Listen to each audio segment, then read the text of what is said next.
वहाँ 2 आदमी पहले ही से बैठे हुए थे। उन्होंने हमें देखते ही फाटक खोल दिया। आचर हरबंस ने अपने ऊंट से छलांग लगाते हुए उन दोनों में से एक को मुखातिब करते हुए कहा, इन दोनों को किशोरी लाल के मकान पर ले जाओ और पीर बख्श तुम छोकरों को बुलाकर ऊंटों से माल उतरवाओ, जल्दी करो। आखिरी बात उसने दूसरे शख्स से कही थी। आचर नामी शख्स ने हमारे ऊंट की मुहार पकड़कर उसे बिठा दिया। मैंने उतरकर दन्नू को भी सहारा देकर उतार लिया। उसका एक पैर सूजकर कुप्पा हो रहा था, उससे खड़ा भी नहीं हुआ जा रहा था। कहाँ जाना है? मैंने आचर नामी उस शख्स की तरफ देखते हुए कहा। किशोरी लाल के मकान पर 2 गली आगे है, मगर ये छोकरी चलेगी कैसे? इसका तो पैर, तुम इसकी फिक्र मत करो। मैंने उसकी बात काट दी और झुककर दन्नू को कंधे पर लाद लिया और आचर के पीछे हवेली से बाहर आ गया। ये कौन सी जगह है? मेरा मतलब है ये गांव नगर पार कर। आर्चर ने मेरी बात पूरी होने से पहले जवाब दे दिया।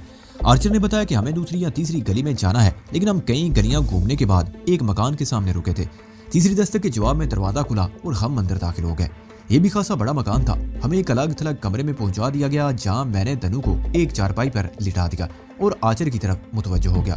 मेरी साथी के पाँव में चोट लगी है, किसी वे या हकीम का बंदोबस्त हो सकता है? साईं, अभी तो सुबह भी नहीं हुई, यहाँ के सारे लोग सो रहे हैं। आचर ने जवाब दिया। अभी दिन चढ़ने दो, किशोरी लाल किसी वेद का बंदोबस्त कर देगा। अभी तुम लोग इधर बैठो, मैं जाता हूँ। किशोरी लाल आएगा तो उससे बात कर लेना। आचर चला गया। मैं झुककर दन्नू का पैर देखने लगा। टखना फूला हुआ था। मैंने जैसे उसके पैर पर हाथ रखा, वो चीख उठी। उसके चेहरे पर करब के आसार फैल गए। दन्नू चारपाई पर पड़ी कराती रही। मैंने एक बार फिर उसके पैर पर हाथ रख दिया और आहिस्ता आहिस्ता उसे हरकत देने की कोशिश करने लगा। दन्नू ने दांत भींच लिए। मैंने अंदाजा लगा लिया कि फ्रैक्चर नहीं हुआ था। ऊंट पर से गिरते हुए पैर आड़ा पड़ गया था, जिससे मौज आ गई थी। तकरीबन 1 घंटा गुजर गया। इस कमरे की खिड़की गली की तरफ भी खुलती थी, जो इस वक्त बंद थी। मैंने खिड़की खोल दी। बाहर चिट्टा उजाला फैला हुआ था। गालिबन सूरज निकलने वाला था। गली में लोगों की आमदोरफ्त भी जारी थी। मैं खिड़की से बाहर देख रहा था कि अकब से आहट सुनकर पीछे घूम गया। दरमियाने कद के एक भारी भरकम आदमी अंदरूनी कमरे में दाखिल हो रहा था। उसकी तोंद मटके की तरह बाहर को निकली हुई थी। उम्र का अंदाजा 50 के लगभग लगाया जा सकता था। उसे सफेद लट्ठे की धोती बांध रखी थी और जिस्म के ऊपर वाले हिस्से पर पीले रंग की चादर ओढ़ रखी थी, जिस पर जगह जगह ओम छपा हुआ था। उस शख्स की आंखें खून की तरह सुर्ख और सर गंजा था, लेकिन खोपड़ी के पिछले हिस्से पर बालिश भर चुटिया थी। बातें पर कुछ का था और गले में रंग बिरंगे मोतियों वाली कई मालाएं पड़ी हुई थी। वो इस कस्बे के बड़े मंदिर का पंडित किशोरी लाल था। हिंदुस्तान के पंडितों का मुझे तजर्बा हो चुका था। उनके मंदिर जराइम और अयाशियों के अड्डे थे। इंसानियत के खिलाफ साजिशों में इन पंडितों का कोई जवाब ना था। और ये किशोरी लाल पाकिस्तान के एक सरहदी कस्बे के मंदिर का पंडित था। ये भी जराइम में मुलव्वस था। कम से कम ये बात तो साबित हो गई थी कि वो स्मगलरों से मिला हुआ था और इस गैर कानूनी धंधे में उनका बराबर का शरीक था। चंद रस्मी जुमलों के तबादले के बाद मैंने उसकी तवज्जो दन्नू के पैर की तरफ मबजूल कराई तो उसने आवाज देकर अंदर से एक लड़के को बुला लिया और उसे वेद को बुलाने के लिए भेज दिया। ये नहीं चलेगा साईं, वो दन्नू की तरफ देखते हुए बोला। क्या नहीं चलेगा? मैंने उलझी हुई नजरों से उसे देखा। ये लिबास बदलना होगा। उसने दन्नू की तरफ इशारा किया, जिसने जीन्स और टी शर्ट पहन रखी थी। इस लिबास में ये छोकरी फौरन लोगों की नजरों में आ जाएगी। इसके कपड़े बदलना होंगे। बदल लेंगे, मैंने कहा। लेकिन क्या तुम हमारे लिए चाय पानी का इंतजाम कर सकते हो? हाँ, अभी सारा बंदोबस्त हो जाता है, तुम बैठो, मैं भी आता हूँ। वो ये कहते हुए अंदरूनी दरवाजे में दाखिल हो गया।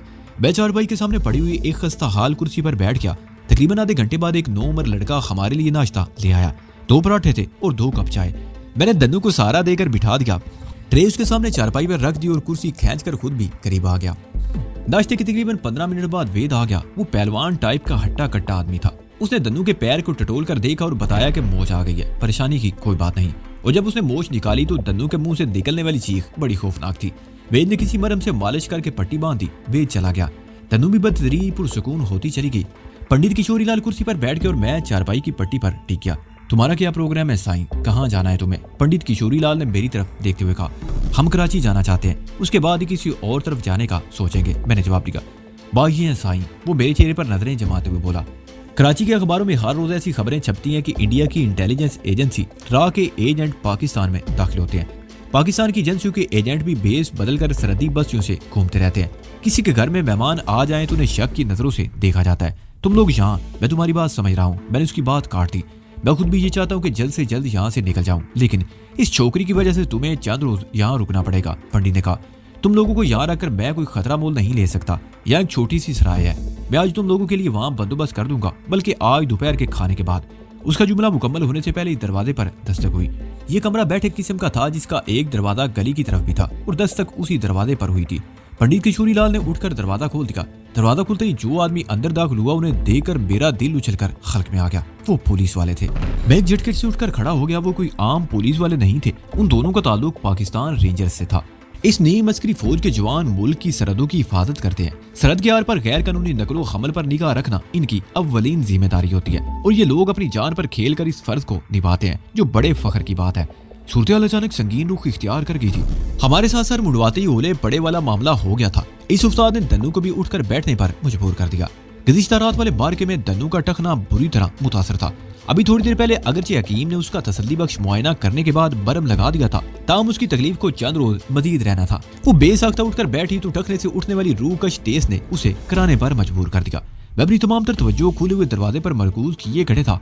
दरवाजे के अंदर बैठे नुमा कमरे में पंडित किशोरी लाल हक्का बक्का खड़ा आने वालों को देख रहा था। पंडित की पुश्त मेरी जानिब थी, मगर मुझे यकीन था कि इस वक्त वो पुल सिरा से गुजर रहा था। इस सूरत के बारे में उसने ख्वाबो ख्याल में भी नहीं सोचा होगा। दरवाजे में खड़े रेंजर्स के जवानों ने किशोरी लाल के शानों के ऊपर से कमरे का जायजा लिया, फिर उनकी उकाबी निगाहें हम पर आकर ठहर गईं। किशोरी लाल इसी दौरान में सूरत की नजाकत को भांप चुका था। उसने एक तरफ हटकर आने वालों को दाखिले का रास्ता दिया और दोनों हाथ जोड़ते हुए बोला, महाराज खैरियत तो है? इतनी सुबह इस कष्ट की जरूरत क्यों पेश आ गई? वो दोनों पंडित की बात का जवाब दिए बगैर कमरे में दाखिल हो गए। उनमें से एक ने बैठे के दरवाजे को अंदर से बंद कर दिया। वो दोनों मुसल्ला थे। एक जवान के शोल्डर बैग से मैंने अंदाजा लगा लिया कि वो ऑफिसर रैंक था। दूसरे की हैसियत एक कांस्टेबल जैसी थी। उस जवान ने दरवाजा बंद करके कुंडी लगा दी। अंदर आते ही कांस्टेबल ने हमें अपनी गन के निशाने पर रख लिया। ऑफिसर रैंक सरहदी मुहाफिज के हाथ में भी पिस्तौल था, ताम उसने अपना पिस्तौल हम में से किसी पर तानने की जरूरत महसूस नहीं की। यही शख्स पंडित किशोरी लाल से मुखातिब होते हुए दुरुस्त लहजे में बोला, पंडित जी आज तुम रंगे हाथों पकड़े गए हो। महाराज मैं कुछ समझा नहीं। किशोरी लाल ने अपनी दानिश में लाइलमी की भरपूर अदाकारी करने की कोशिश की थी। ऑफिसर ने तजिया अंदाज में कहा, आज तुम्हारी समझ में सब कुछ आ जाएगा पंडित किशोरी लाल। हम बहुत दिनों से तुम पर नजर रखे हुए थे। हमारी इतलात के मुताबिक तुम मुख्तलिफ अशिया के साथ साथ इंसानों की स्मगलिंग में भी मुलव्वस हो।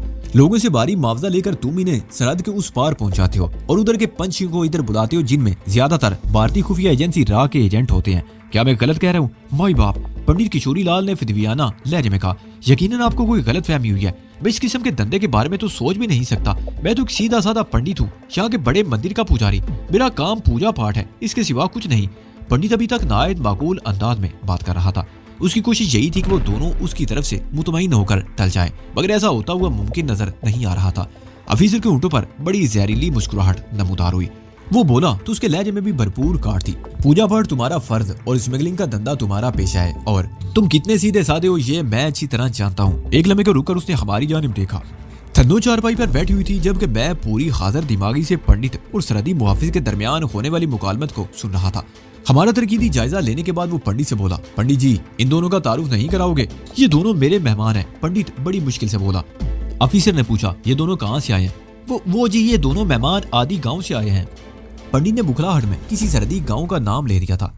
ऑफिसर उसकी बुखलाहट से शेर हो गया। अगला सवाल उसने खासे खूनख्वार लहजे में पूछा, आदि गांव में ये लिबास कब से पहना जाने लगा है? उसके साथ ही ऑफिसर ने मेरे और दन्नू के लिबास की तरफ इशारा भी किया।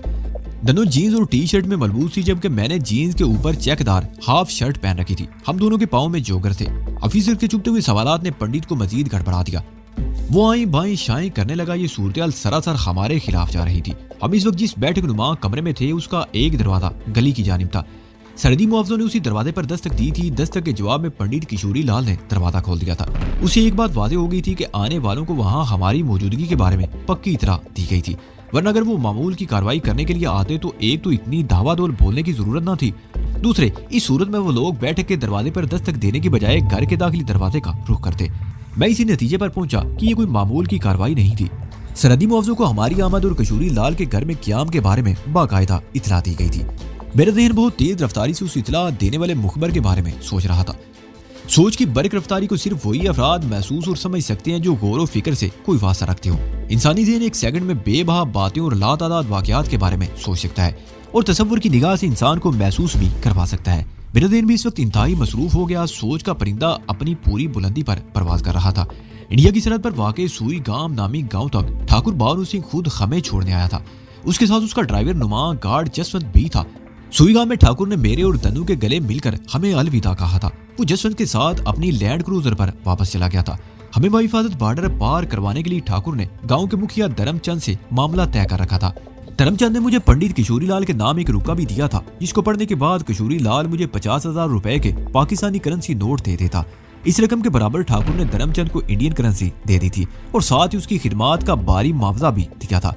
मज़कूरा रुका हिंदी जबान में रकम किया गया था, जिसमें धर्मचंद ने हदायत की थी कि पंडित हमारे कराची पहुंचने का महफूज बंदोबस्त भी करे। धर्मचंद और पंडित किशोरी लाल में इस किस्म की कारोबारी डील होती रहती थी। दोनों अपनी अपनी तरफ के लोगों से भारी रकम वसूल करके उन्हें दूसरों के हवाले कर देते थे। सरहद की दूसरी जानिब एक दूसरे के बंदों को बाहिफाजत ठिकाने लगाना इनकी जिम्मेदारी थी, जिसके लिए किसी किस्म के माली लेन देन की जरूरत नहीं समझी जाती थी। गोया ये सब कुछ इमदादे बाहिमी के तहत हो रहा था।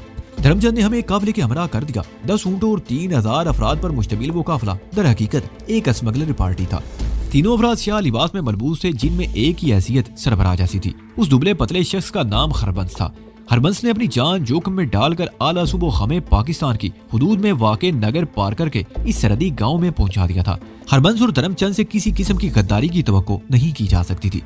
मेरा यह तजुर्बा रहा कि इस नौइयत के जराइम पेशा लोग ज़बान, एतमाद और वादे को बहुत ज्यादा अहमियत देते हैं और उसकी खातिर अपनी जान भी गंवा देते हैं। अब आ जाकर 2 अफराद को शक की नजर से देखा जा सकता था।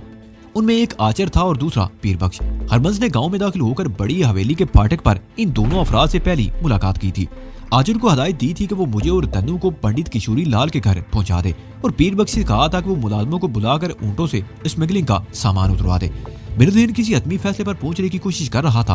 आचर और पीर बख्श की हैसियत मुलाजमीन की सी थी, उनमें से कोई मुखबरी कर सकता था। ज्यादा ध्यान आचर की तरफ जा रहा था क्योंकि वही हमें किशोरी लाल के मकान तक छोड़ने आया था। इन ख्यालों में गुम था कि सरहदी मुहाफिज की तेज आवाज ने मुझे चौंका दिया। अब उसके लहजे में दुरुस्ती के साथ साथ तेजी भी आ गई थी। वो किशोरी लाल से मुखातिब था। पंडित, तुम्हारी आएं शाएं बाएं तुम्हें एक बहुत बड़ी मुसीबत में मुब्तला करने वाली हैं। वो पंडित के चेहरे पर नजरें जमाते हुए बोला। अभी तक तुमने मेरे किसी सवाल का 2 टोक और वादे जवाब नहीं दिया।